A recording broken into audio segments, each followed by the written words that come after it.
Tapi dia boleh masuk dengan ni kepala Scania yang murah. Okey? Yang RM20, yang RM15 sebenarnya dapat combo tu, ni ibaratnya boleh macam beli satu dapat satu. Ibaratnya macam itulah.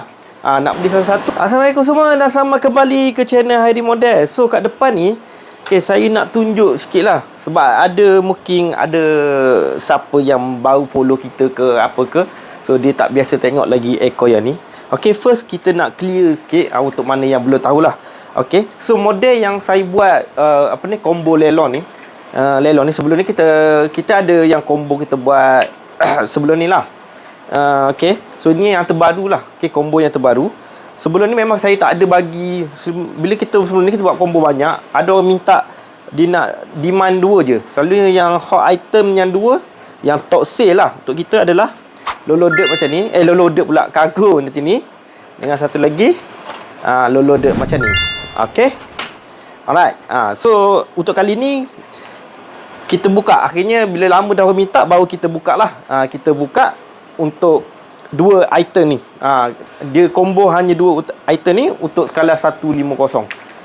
So yang keduanya, untuk yang keduanya kita nak cerita sikit.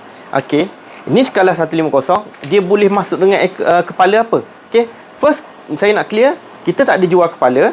Saya tak jual kepala, tapi dia boleh masuk dengan ni kepala Scania yang murah. Yang RM20, yang RM15 boleh dapat tu, tak kisahlah. Tapi yang 150 ni boleh masuk, ataupun dengan yang Volvo ni. Yang Volvo ni pun boleh masuk, ataupun yang mahal, yang ni adalah DBSI, pun boleh masuk.